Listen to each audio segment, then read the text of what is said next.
Hello dear students, welcome to English Corner. Here is Sangeeta Verma. हम अपनी आज की वीडियो में क्लास 12th का फर्स्ट चैप्टर जिसका नाम है द लास्ट लेसन, जो कि फ्लेमिंगो बुक से लिया गया है, डिस्कस करेंगे. इसे हम दो पार्ट्स में डिस्कस करेंगे. तो आज की वीडियो में फर्स्ट पार्ट डिस्कस करने जा रहे हैं. तो आइए चैप्टर को रीड करते हैं और देखते हैं कि हमारे फर्स्ट चैप्टर का नाम द लास्ट लेसन क्यों पढ़ा. So let's begin the chapter. तो सबसे पहले राइटर के बारे में देख लेते हैं. Alphonse Daudet 1840 to 1897 was a French novelist and short story writer. तो इस चैप्टर के जो राइटर हैं जिनका नाम है अल्फोंस ड्यूडेट, उनका बर्थ 1840 में हुआ था और डेथ 1897 में हुई थी. वॉज अ फ्रेंच नोवेलिस्ट, ये फ्रेंच नोवेलिस्ट थे, मतलब फ्रेंच लैंग्वेज में लिखने वाले नोवेलिस्ट थे. एंड शॉर्ट स्टोरी राइटर, और ये शॉर्ट स्टोरी भी, छोटी छोटी कहानियाँ भी लिखा करते थे. The last lesson is set in the days of Franco Prussian war 1870 to 1871, in which France was defeated by Prussia led by Bismarck. और जिस समय ये जो हमारा चैप्टर है द लास्ट लेसन, ये लिखा गया है, वो किस समय लिखा गया है? जब फ्रैंको प्रशियन वार चल रहा था, फ्रांस और प्रशिया के बीच में युद्ध चल रहा था, जो कि 1870 से 1871 के बीच चला, जिसमें फ्रांस डिफीट हो गया था, फ्रांस हार गया था. किसके द्वारा? प्रशिया के द्वारा. और इसका नेतृत्व किसने किया था? मतलब इसका मुख्य जो सेनापति था वो कौन था? वो बिस्मार्क था. Prussia then consisted of what now are the nations of Germany, Poland and parts of Austria. उस समय जिसे प्रशिया बोला जाता था वो अब जर्मनी, पोलैंड और ऑस्ट्रिया का हिस्सा है. ये बहुत पहले के समय में ये जो चैप्टर है ये लिखा गया है. तो जैसे हमारे इंडिया का पहले नक्शा अलग था, इसमें पाकिस्तान भी शामिल था, बांग्लादेश भी शामिल था, इसी तरीके से ये पुराने नक्शे में प्रशिया शामिल था, जो अब किसका हिस्सा है? जर्मनी, पोलैंड और ऑस्ट्रिया का हिस्सा है. In this story, the French districts of Alsace and Lorraine have passed into Prussian hands. इस स्टोरी में अब जो दो ज़िले हैं जिनका नाम है अल्सेस और लॉरेन, ये किसके हाथ में चले गए हैं? जो जीतेगा उसके हाथ में. जैसे हमारे यहाँ पहले अंग्रेज़ों का शासन था, ठीक इसी तरीके से अब अल्सेस और लॉरेन, इन दो जगहों पर प्रशिया से जिस तरीके से शासन करवाया जाएगा, वही चीज़ें यहाँ पे चलेंगी. तो यहाँ का जो शासन है वो प्रशिया के हाथों में चला गया. Read the story and find out what effect this had on life of school. Story पढ़ते हैं और देखते हैं कि स्कूल की लाइफ पर इसका युद्ध का क्या असर पड़ा. I started for school very late that morning and was in great dread of scolding, especially because M. Hamel had said that he would question us on participles and I did not know the first word about them. अब यहाँ पर I कौन है? Narrator, जो कि इस story को सुना रहा है. तो क्या कह रहा है हमारा नरेटर? उस दिन मैं स्कूल के लिए थोड़ा लेट हो गया था उस सुबह, और मैं बहुत ही किस में था? डर में था, बहुत चिंता में था. किस चीज़ का डर था? कि उसके जो टीचर हैं वो उसको डांटेंगे. किस चीज़ के लिए डांटेंगे? एक तो वो लेट पहुंचेगा, दूसरा जो एम हैमेल जो उसके टीचर हैं उन्होंने एक टॉपिक दिया था जिसका नाम है पार्टिसिपल्स. तो पार्टिसिपल्स के ऊपर वो क्वेश्चन करेंगे, कुछ सवाल पूछेंगे, और हमारा जो नरेटर है उसको तो एक वर्ड, सिंगल वर्ड भी नहीं पता है पार्टिसिपल्स के बारे में. हमारा जो नरेटर है उसका नाम है फ्रांज. आगे आएगा चैप्टर में. For a moment I thought of running away and spending the day out of doors. एक पल के लिए मेरे मन में विचार आया कि क्यों ना मैं स्कूल से बंक मार जाऊं और अपना जो पूरा दिन है वो बाहर खुले आसमान के तले बिताऊं. It was so warm, so bright, the birds were chirping at the edge of the woods, and in the open field back of the sawmill, the Prussian soldiers were drilling. बाहर उसे क्या क्या दिखाई दे रहा था?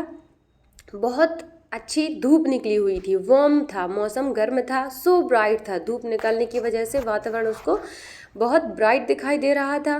द बर्ड्स वर चिरपिंग, और जो जो पक्षी हैं वो क्या कर रहे थे, ची ची ची की आवाज़ कर रहे थे। कहाँ बैठे हुए थे, एज ऑफ द वुड्स, जो लकड़ियाँ होती उनकी उनके एज पर, कोनों पर बैठे हुए थे। And in the open field, और खुले मैदान में एक जो सॉमिल थी उसके पीछे जो प्रशियन सोल्जर हैं, मतलब प्रशिया के जो सोल्जर्स हैं, जो सैनिक हैं, वो ड्रिलिंग कर रहे थे। ड्रिलिंग क्या होती है, सोल्जर्स की जो एक्सरसाइज होती है उसे ड्रिलिंग बोलते हैं।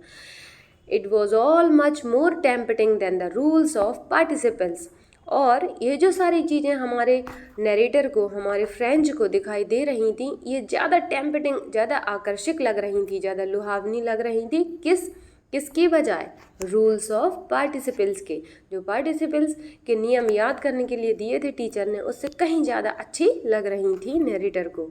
But I had the strength to resist and hurried off to school, लेकिन मैंने अपनी भावनाओं को क्या किया, लेकिन मेरे अंदर इतनी क्षमता थी कि मैंने अपनी भावनाओं को रेजिस्ट किया, उनको रोका और स्कूल की तरफ मैं भागा। When I passed the town hall, there was a crowd in front of the bulletin board.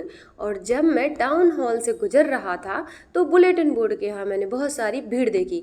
अब ये जो लेसन लिखा हुआ है ये पहले के समय में लिखा हुआ है, तो पहले तो टीवी चलती नहीं थी, न्यूज़पेपर चलते नहीं थे, तो जो बड़े बड़े सूचना समाचार जो रहते थे, तो शहर का कोई सार्वजनिक बिल्डिंग जो रहती थी, जैसे कि टाउन हॉल है यहाँ, तो उसके सामने एक बुलेटिन बोर्ड लगा हुआ होता था।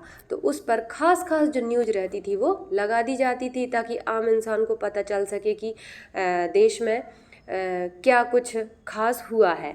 तो ऐसे ही एक टाउन हॉल था वहाँ पर, तो वहाँ पे बुलेटिन बोर्ड जो लगा था वहाँ बहुत सारी भीड़ थी।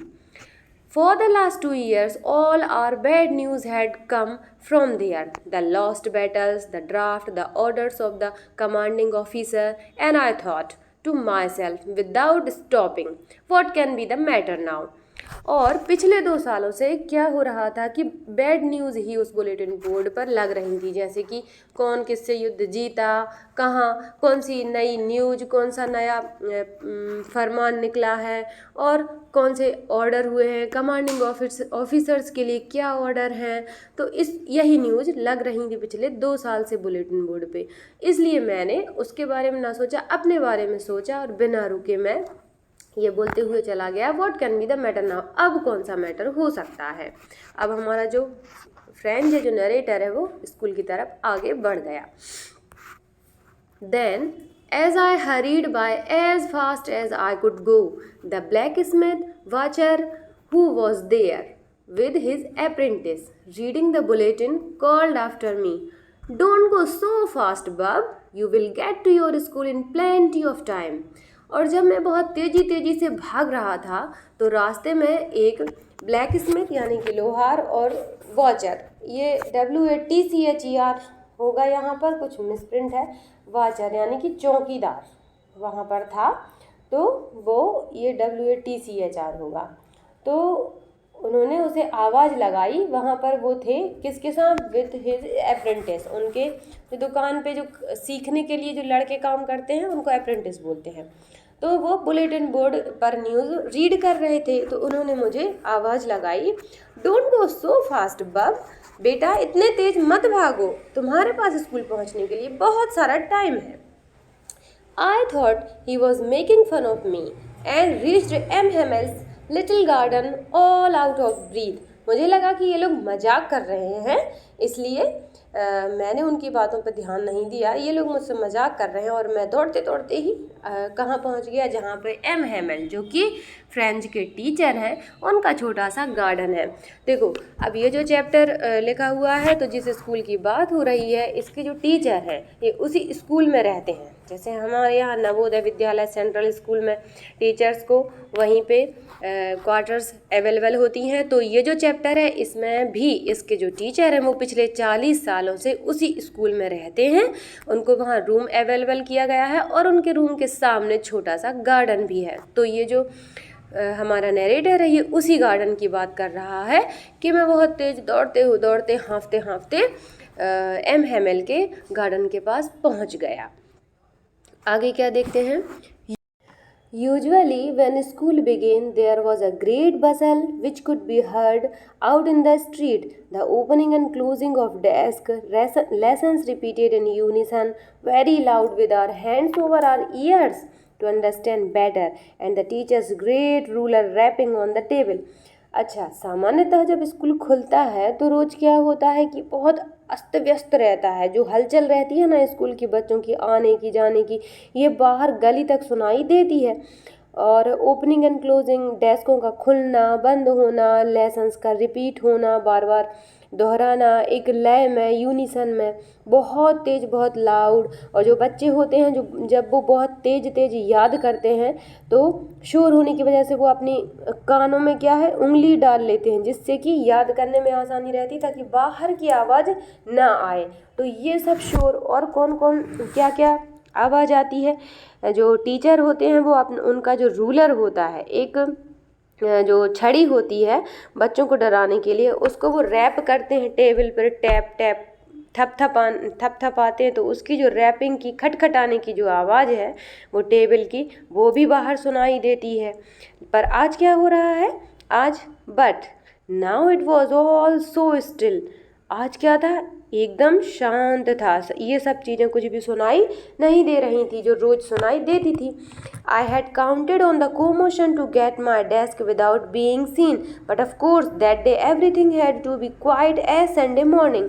रोज़ क्या करता था कि इसी भीड़ भाड़ में, इसी जो हल्ला गुल्ला होता था उसमें यदि फ्रेंड्स कभी लेट हो भी जाता था तो आराम से अपनी डेस्क तक पहुंच जाता था। लेकिन उस दिन ऐसे सब कुछ शांत था जैसे कि संडे मॉर्निंग हो।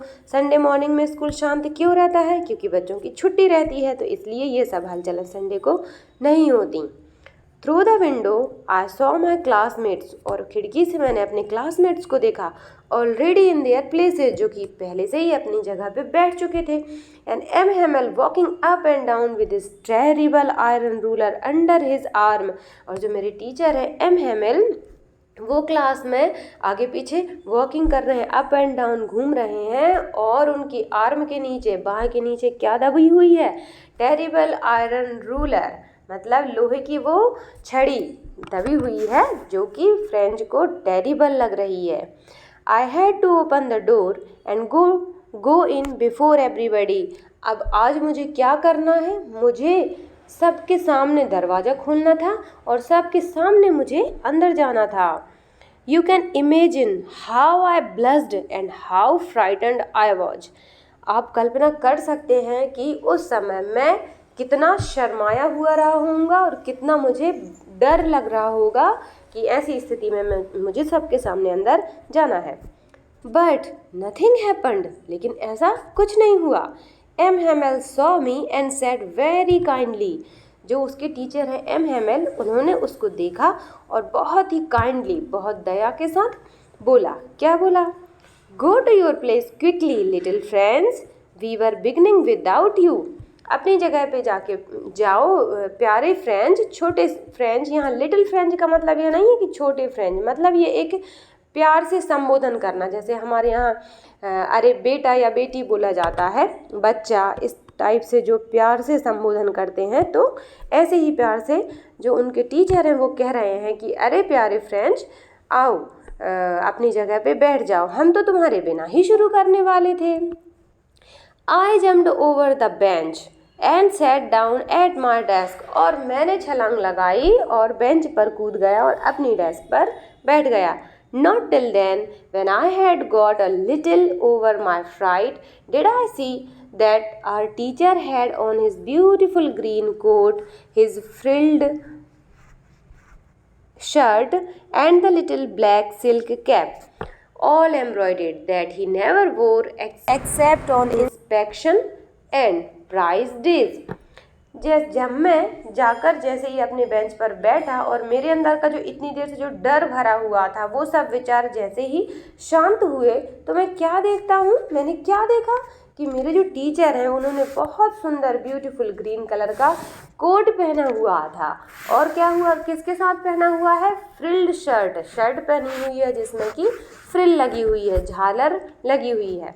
And the little black silk cap, और उन्हें ब्लैक कलर की सिल्क की कैप भी पहनी हुई है, लगाई हुई है सर में। ऑल एम्ब्रॉयडेड, जिसमें क्या बनी हुई है, कढ़ाई बनी हुई है, एम्ब्रॉयडरी बनी हुई है। दैट ही नेवर वोर, जो कि वो हमेशा नहीं पहनते हैं। एक्सेप्ट, कब कब पहनते हैं, किसको छोड़ के नहीं पहनते हैं, या तो वो जब इंस्पेक्शन के लिए जाते हैं, जांच के लिए जाते हैं, या प्राइज डेज, जब हमारे स्कूल में कोई प्राइज डिस्ट्रीब्यूशन का फंक्शन होता है तो उसके लिए, जब वो फंक्शन होता है तभी वो इस ड्रेस को पहनते हैं। नॉर्मल डेली तो ये इस टाइप की ड्रेस नहीं पहनते हैं। Besides, the whole school seemed so strange and solemn. इसके अलावा जो पूरा स्कूल है वो भी बहुत स्ट्रेंज और सोलम दिखाई दे रहा है, शांत दिखाई दे रहा है और अजीब सा दिखाई दे रहा है, विचित्र सा दिखाई दे रहा है। But the thing that surprised me most was to see on the back benches that were always empty the village people sitting quietly like ourselves. Old Hauser. अच्छा, इसके अलावा जो फ्रेंड को चीज़ सबसे ज़्यादा सरप्राइज़ कर रही थी वो क्या थी कि हमारी जो क्लास की जो पीछे की बेंचें रहती थी वो हमेशा खाली रहती थी, लेकिन आज वहाँ क्या है, विलेज पीपल, गांव के कुछ लोग बैठे हुए हैं और वो भी बहुत शांत बैठे हुए, जैसे हम लोग शांत बैठे थे वैसे ही वो भी शांत बैठे थे। अच्छा, उनमें कौन कौन थे? Old Hauser with his 3 cornered hat, the former mayor, the former post master and several others besides. कौन कौन बैठे हुए थे? कोई ओल्ड किसान होगा, कोई खास व्यक्ति होगा, कोई जमींदार वगैरह होगा, उसके लिए हॉसर वर्ड का यूज़ किया है। तो वो जो ओल्ड हॉसर है, जो पुराना, जो बुजुर्ग किसान है, वो बैठा हुआ है, जिसने क्या पहनी हुई है? 3 कॉर्नर्ड हैट पहनी हुई है, मतलब 3 जिसमें कोने थे, ऐसी हैट मतलब कैप पहनी हुई है। और कौन था? फॉर्मर मेयर था, जो भूतपूर्व मेयर थे वो थे, महापौर। द फॉर्मर पोस्ट मास्टर था, भूतपूर्व पोस्ट मास्टर भी था, और बहुत सारे अन्य भी लोग थे इनके अलावा। एवरीबडी लुक्ड सैड, और जो भी लोग आए हुए थे वो कैसे दिखाई दे रहे थे? सैड दिखाई दे रहे थे। And Hauser had brought an old primer thumbed at the edge and he held it open on his knees with his great spectacles lying across the page. और जो हॉसर था, देखो यहाँ पे जो हॉसर है वो उस टाइम पे, उस वक्त किसानों की ये वेशभूषा रहती होगी, इसलिए उन्होंने बताया है कि 3 कॉर्नर्ड हैट पहने हुए है। जैसे हमारे यदि इंडिया में यही चैप्टर लिखा जाता तो किसान की क्या वेशभूषा होती? धोती कुर्ता, कुछ इस तरीके से उसको बताया जाता कि धोती पहने हुए है और गमछा लपेटे हुए रहते हैं हमारे यहाँ के किसान सर पे। तो ये जो हौसर की वहाँ वेशभूषा उस टाइम वहाँ पे ऐसी चलती रही होगी, इसीलिए बताया हुआ है कि 3 कॉर्नर्ड हैट पहने हुए हैं वो किसान, ओल्ड किसान है वो। और वो अपने साथ क्या लेके आया है? ओल्ड प्राइमर लेके आया है।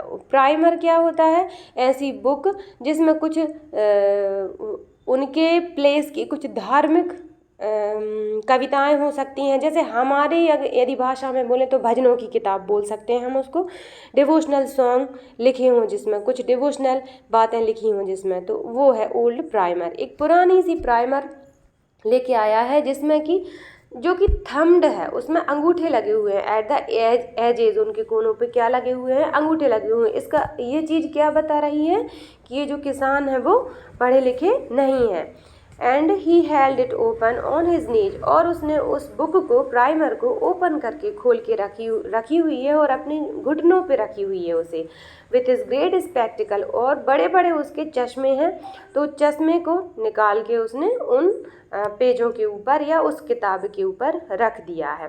क्योंकि बहुत दुखी हैं तो उनकी आंखें नम हैं, तो इस वजह से जो चश्मा है उसको निकाल के बुक के ही ऊपर रखा हुआ है। ये कंडीशन शो कर रहे हैं राइटर कि जो लोग वहाँ बैठे हुए हैं वो बहुत ही सैड हैं, ये चीज़ बता रहे हैं हमको। आगे देखते हैं।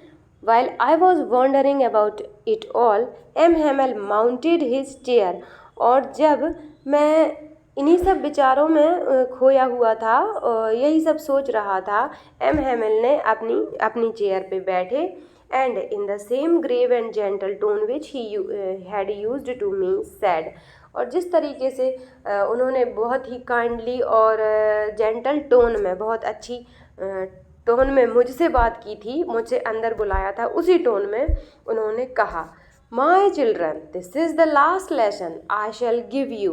The order has come from Berlin to teach only German in the schools of Alsace and Lorraine. The new master comes tomorrow. This is your last French lesson. I want you to be very attentive. अब हमें इस यहाँ पे ये पता चलता है कि हमारे फर्स्ट चैप्टर का ही नाम द लास्ट लेसन क्यों पड़ा है, क्योंकि ये जो चैप्टर है ये उनके टीचर एम हेमेल का आखिरी लेसन है। अब इसके बाद वो क्लास नहीं लेंगे। वो क्या बोलते हैं, मेरे प्यारे बच्चों, this is the last lesson I shell give you. यह आखिरी लेसन होगा जो मैं तुम्हें दे पाऊँगा। The order has come from Berlin. Berlin से ऑर्डर आया है कि केवल जर्मन भाषा ही पढ़ाई जाएगी। कहाँ? Schools of Alsace and Lorraine. जो ज़िले हैं ना दो, अल्सेस और लॉरेन, इनके स्कूलों में, इन दोनों ज़िलों के स्कूलों में केवल जर्मन भाषा ही पढ़ाई जाएगी। अब फ्रेंच लैंग्वेज नहीं पढ़ाई जाएगी। तो जब फ्रेंच लैंग्वेज नहीं पढ़ाई जाएगी तो फ्रेंच लैंग्वेज का जो टीचर है वो भी स्कूल में नहीं रहेगा। The new master comes tomorrow. और कल आपके नए टीचर, नए मास्टर आएंगे। This is your last French lesson. ये आपका फ्रेंच लैंग्वेज का आखिरी लेसन होगा। I want you to be very attentive. और मैं आपसे यह चाहता हूँ कि आप बहुत ही अटेंटिव होकर ध्यानपूर्वक आज की क्लास अटेंड करें। What a thunderclap these words were to me। और ये जो शब्द थे मेरे टीचर के, इन्होंने मेरे कान में जैसे थंडर क्लैप कर दिया, बिजली जैसी तड़क गई मेरे कानों में। Oh the wretches, that was what they had put up at the town hall. अब हमारा जो फ्रेंड है, जो हमारा नरेटर है, वो क्या बोल रहा है, अब उसको बहुत ज़्यादा आश्चर्य हुआ है, बहुत ज़्यादा सरप्राइज्ड हो गया है। तो कह रहा है कि जैसे ही मैंने ये शब्द सुने मेरे कानों में तो जैसे बिजली ही चमक गई हो। अब ये जो रैचेस है, ये इसका मतलब क्या होता है, जैसे हमको जब कोई चीज़ बुरी लगती है, कोई चीज़ हमको नापसंद लगती है, तो इस तरीके के शब्दों का यूज़ करते हैं ना। ओ साला ये हो गया, ओ ये होना था। तो इसी तरीके से मतलब ये जो रैचेस जो शब्द है, तो जैसे कमबख्त या कमीना, इस टाइप से दुष्ट, इस टाइप से जो हम हिंदी में शब्द यूज़ करते हैं वही इंग्लिश में रैचेस है। तो हमारा फ्रेंड है वो क्या बोल रहा है, कम वक्त ये न्यूज़ लगी थी बुलेटिन बोर्ड पर, टाउन हॉल में ये न्यूज़ लगी थी। अब उस और जो एक्सक्लेमेटरी मार्क दिखाई दे रहा है, इससे पता चलता है कि हमारे फ्रेंड को बहुत ज़्यादा आश्चर्य हो रहा है। कम वक्त ये न्यूज़ लगी थी टाउन हॉल में। माई लास्ट फ्रेंच लेसन, मेरा आखिरी French lesson. Why I hardly knew how to write, क्यों, मुझे मुश्किल से तो लिखना आया था। I should never learn any more, अब मैं आगे नहीं पढ़ पाऊँगा। I must stop there then. Oh how sorry I was for not learning my lesson, for seeking birds' eggs और going sliding on the Saar. My books that had seemed such a nuisance a while ago, so heavy to carry. My grammar and my history of the saints were old friends now. What I couldn't give up, that I couldn't give up. अब जो हमारे friends है वो बहुत ही ज़्यादा आश्चर्यचकित हो रहा है, उसको बहुत ज़्यादा धक्का लग गया है और अब वो उन सब चीज़ों पे पछता रहा है। कह रहा है क्या मैं अब आगे और नहीं पढ़ पाऊँगा, मतलब उसको बहुत ज़्यादा सरप्राइज़ फील हो रहा है। नहीं, उस वक्त मुझे नहीं रुकना चाहिए था। I must stop there then, जब मैं ऐसा कहता था कि मुझसे फ्रेंच लैंग्वेज आगे नहीं पढ़ी जाएगी। तो अब उसे पछतावा हो रहा है कि मुझे उस वक्त ऐसा नहीं करना चाहिए था। जब मेरे टीचर मुझे पढ़ाते थे तब मुझे पढ़ना चाहिए था। उस समय क्या करता था ये, फॉर सीकिंग बर्ड्स एग्स, पक्षियों को देखता रहता था, उनके अंडों को देखता रहता था। और वहाँ पर जो सार नदी है, सार नाम की जो रिवर है, वहाँ स्लाइडिंग करने चला जाता था। वहाँ पे नदी के किनारे पे जो फिसलन होती है उस पे जाके फिसलता रहता था। और उसकी किताब है my books that had seemed, और मेरी किताब है जो थोड़े समय पहले मुझे न्यूसेंस लगती थी, न्यूसेंस यानी बिग प्रॉब्लम, बड़ी समस्या लगती थी थोड़े ही समय पहले, और कैसी लगती थी, सो हैवी टू कैरी, उठाने में मुझे बहुत भारी लगती थी। और मेरी ग्रामर की बुक और मेरी हिस्ट्री की किताब जिनमें कि बहुत सारे अच्छे लोगों की, सेंट्स के बारे में, संतों के बारे में लिखा होता था, ये सब अब मेरी पुराने फ्रेंड्स हो जाएंगे।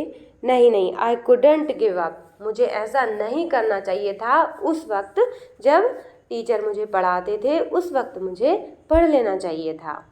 And M. Hamel too, the idea that he was going away, that I should never see him again, made me forget all about his ruler and how cranky he was.